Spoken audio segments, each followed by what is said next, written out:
Trishvika pulled her hand away from Karhik's grip and said, "What should I listen to, Karhik? How could you even think about giving up on your own dreams? Do you have any idea how hard you have worked? In just one moment, you are about to throw away years of dreams and hard work. Have you not thought about yourself and your dreams at all?" "No," Karik said irritably. "I haven't thought about my dreams because I thought about my D first." Trishvika pulled away from Karik and, holding his face in her hands, said, "Won't you go even for your D? Your dreams is also my dreams." "Okay, D. I will go to Bangalore and do the 2-month internship." Karhik couldn't refuse Trishvika. Hey Lilies, this is your author Satyanshi and welcome back to my channel. Let's start the next chapter of Two Souls Written in Scars.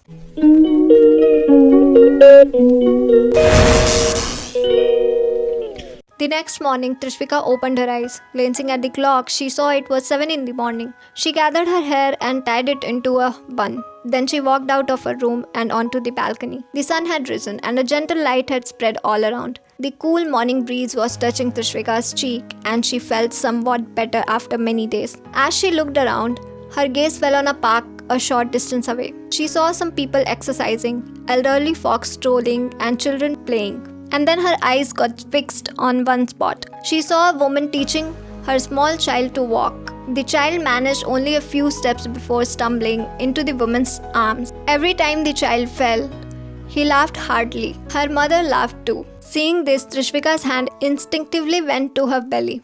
She felt her baby. Although there was still a smile on her face, her eyes were now filled with tears. Trishvika thought to herself, "No, how can I do this to my own child? What is that teeny being's fault? How can I stop it from coming into this world when it's Kanaji's will? How can I end that innocent life when it has done nothing wrong? It would question my motherhood. I can't do this to my child." Just then, her gaze returned to the woman and the child. Trishvika saw that this time the child was walking in the opposite direction from his mother.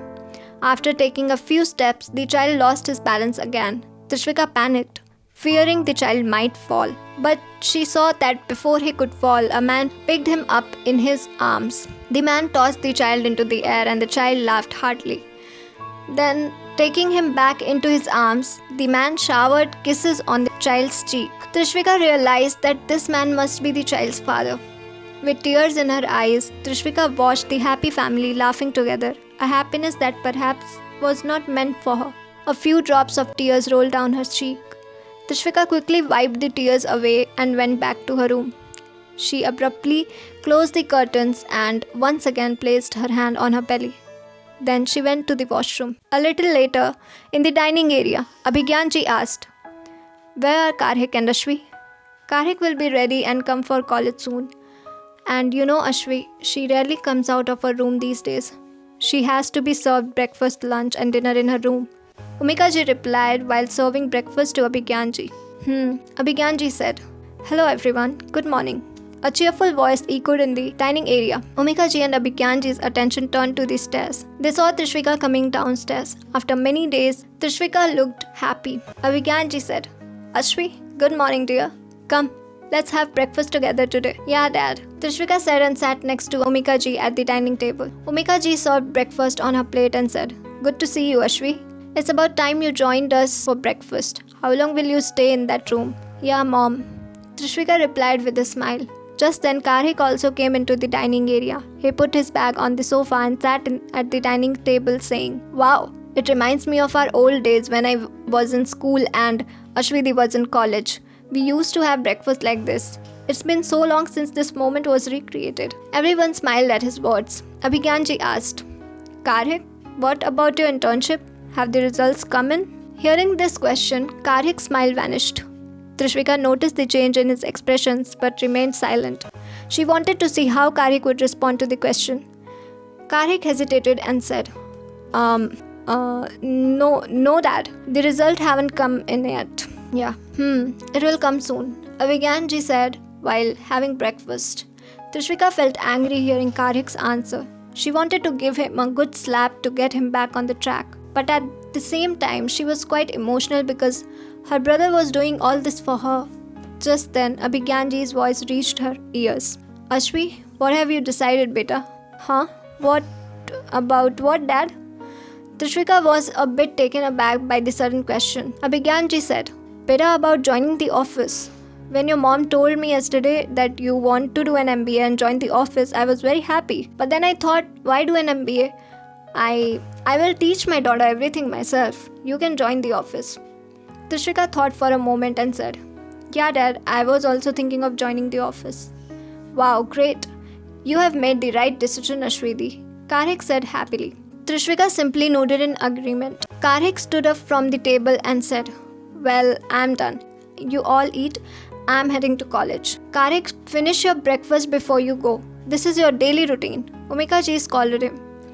But Karik didn't pay any attention to her scolding. He went to the hall, picked up his bag and said, Sorry, Mom, I'm running late. Neha must be waiting too. I'm leaving. Bye.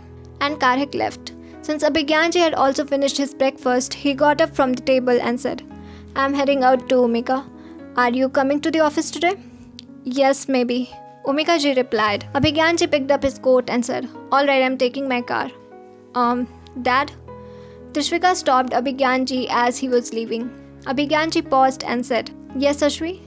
Trishvika said, Dad, you are taking your car. Mom will take her car. Actually, I also need to go somewhere. So, it's okay, I'll send my car back with the driver. Is that alright? Abhigyanji asked. Trishvika smiled and said, Yeah, it's fine. Abhigyanji lovingly patted Trishvika's head and left. About an hour after he left, Umika ji also went to the office. At college, it was 1 in the afternoon. In the middle of a lecture, Peon came into the classroom and asked, Karhik Jindal? Hearing his name, Karik stood up from his seat and said, I'm here. The peon said, The principal has called you to her cabin. With that, the peon left. All eyes in the classroom, including the professors, were on Karhik. Why had the principal called Karhik to her cabin at this time? Anyway, Karhik headed toward the principal's cabin. Standing outside the door, he knocked. A voice from inside said, Come in. With permission granted, Karhik opened the door and went inside. He asked, Ma'am, did you call me? And then he saw that there was someone else in the cabin with the principal. Seeing this person, Karhik was shocked. He asked in shock, Dee, what are you doing here? Trishvika glared at Karhik and said, Principal ma'am called me here. Are you quitting your internship, Karhik? Without informing any of us? How dare you even think of doing that? Karhik became more anxious upon hearing this. He hesitantly said, Dee, you're misunderstanding. It's not like that.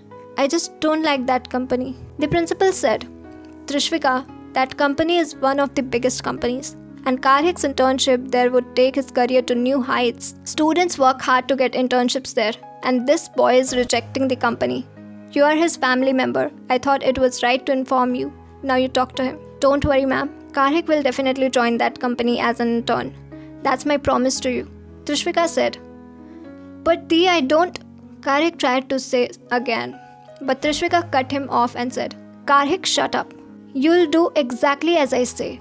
Ma'am, please don't worry about this and thank you so much for informing me. The principal said, It's my duty. I can't see my college students ruining their lives. And Karhik, wait outside. I need to speak with your sister. Karhik nodded silently and went outside. As soon as Karhik left, Trishvika said, Thank you so much, ma'am. You have helped me a lot today. Thank you. The principal smiled and said, I can do this much for my favorite student. You are very lucky that Karhik is your brother. Hearing the principal's word, Trishvika smiled with tears in her eyes. A little later, when Trishvika came out of the principal's cabin, she found Karhik standing in the corridor. As soon as he saw Trishvika, he approached her and said, Dee, why did you do this? Trishvika glared at him and started to walk away. Karhik grabbed her hand and said, Dee, Ashwidi, please, just listen to me. Please, Dee. Trishvika pulled her hand away from Karhik's grip and said, What should I listen to, Karhik? How could you even think about giving up on your own dreams? Do you have any idea how hard you have worked? In just one moment, you are about to throw away years of dreams and hard work. Have you not thought about yourself and your dreams at all? No, Karhik said irritably. I haven't thought about my dreams because I thought about my Dee first.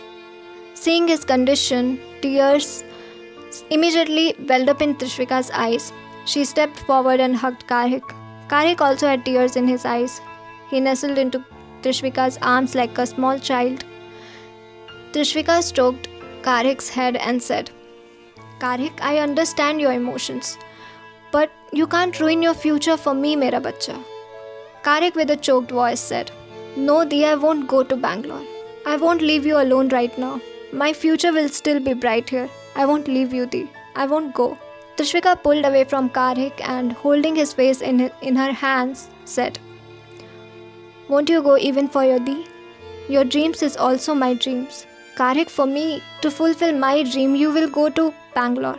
It's just a matter of 2 months. Please.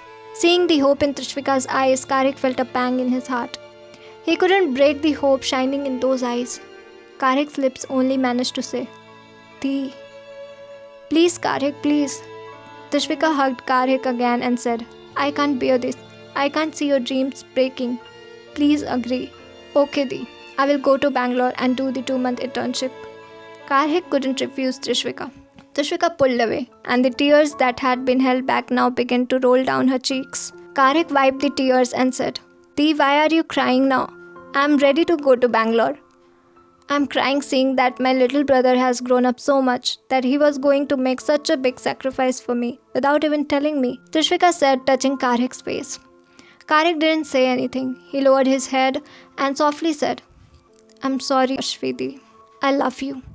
Trishvika said. Karik lifted his head and, seeing Trishvika smile, said, Maybe for the first time you said I love you to me. Trishvika laughed at his words and said, Yeah, because if I hadn't said it today, it would have insulted your love. God gave me the most beloved thing in my life by giving me you. Karik laughed and said, Hannah, I'm lovable, aren't I? I'm going home. You go to your classes. Trishvika said as she walked down the corridor. As Karik watched her go, he made a face and said, Ashvidi, say it. I'm lovable, right? We'll meet in the evening. Bye. Trishvika said and left with a smile. Karik also smiled and went to his classes. About 4 hours later, around 6 in the evening, the president's chair in the Ray Corporation's office was occupied by a man in his late 20s, who looked extremely angry. He looked at the person standing in front of him from top to bottom with sharp eyes and said in deep voice, Sanyam, if I have to do all the hard work for such a small task, then why did I hire you? Do you have an answer for that? Sanyam, who was the secretary to the man, became a bit anxious upon hearing this. He stammered, Sorry boss. You'll have all the details by tomorrow. Don't worry. You better have them. Otherwise, you know well what the consequences will be. The man said. Sanyam, trembling, said, No boss, you won't have any reason to complain this time. Don't worry. Good. The man said, spinning the paperweight on his desk. You may leave now. Thank you, boss. Sanyam said as he left. As soon as Sanyam stepping out of the cabin, he heard the man's deep voice again. One more thing, Sanyam. Sanyam immediately stopped and said, Yes, boss. The man asked, Is the Alpha Association report ready? Or will I have to wait more? Boss, it's almost ready. It will be on your desk in an hour. Sanyam replied. Okay. The man said, signaling Sanyam to leave with a wave of his hand. Sanyam seemed in relief as he stepped out of the cabin. He loosened his tie and went towards the restroom. As soon as he entered the restroom, he started splashing water on his face.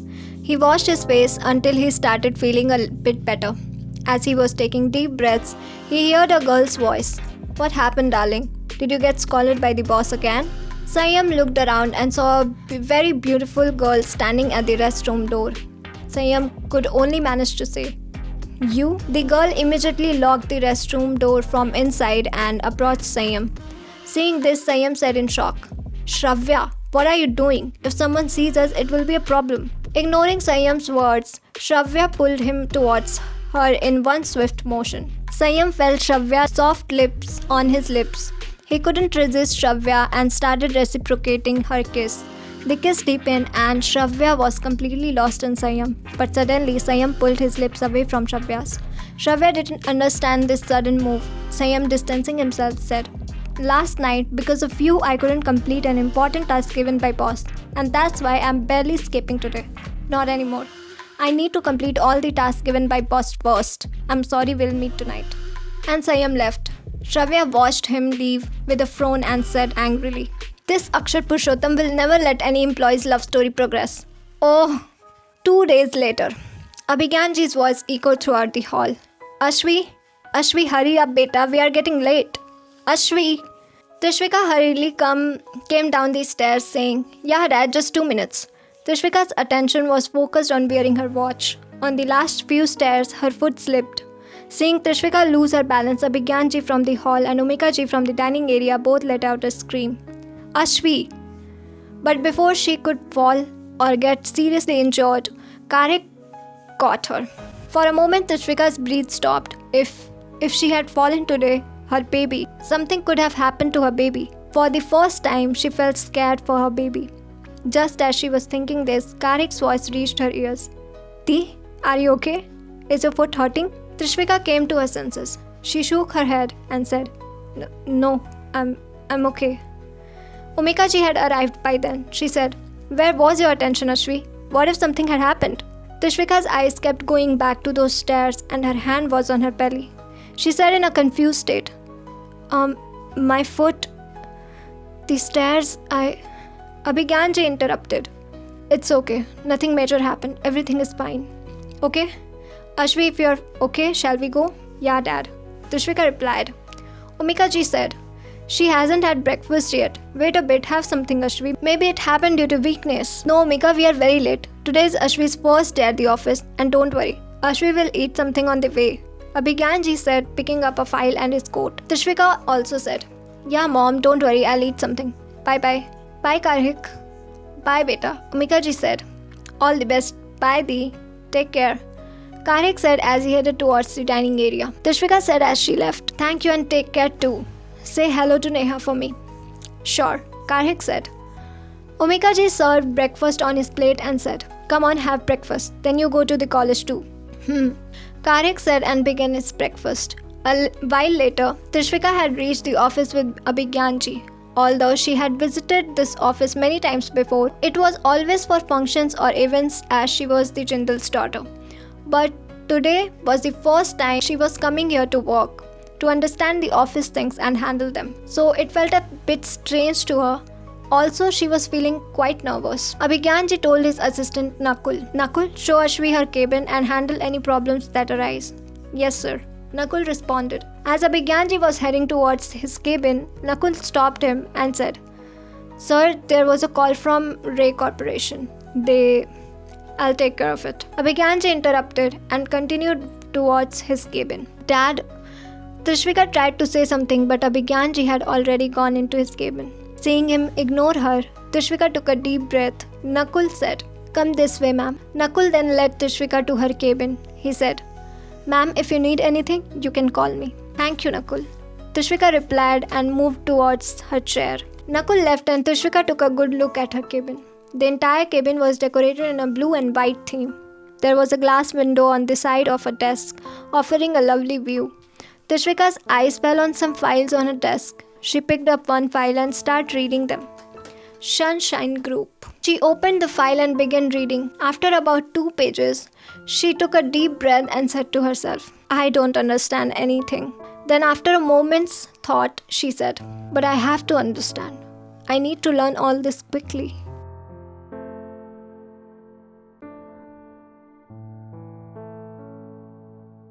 Hey lilies, your turn to shine. What stole your heart in this chapter and what didn't? What deserves a little extra love? Share your thoughts in below. I can't wait to hear your opinion. Don't forget to like, comment and share this update with your favorite bookworms. Your support fuels our journey with this novel. Stay tuned for more twists and turns in Two Souls Written in Scars. Until then, may your dreams be filled with your favorite fictional characters. All yours, Satyanshi.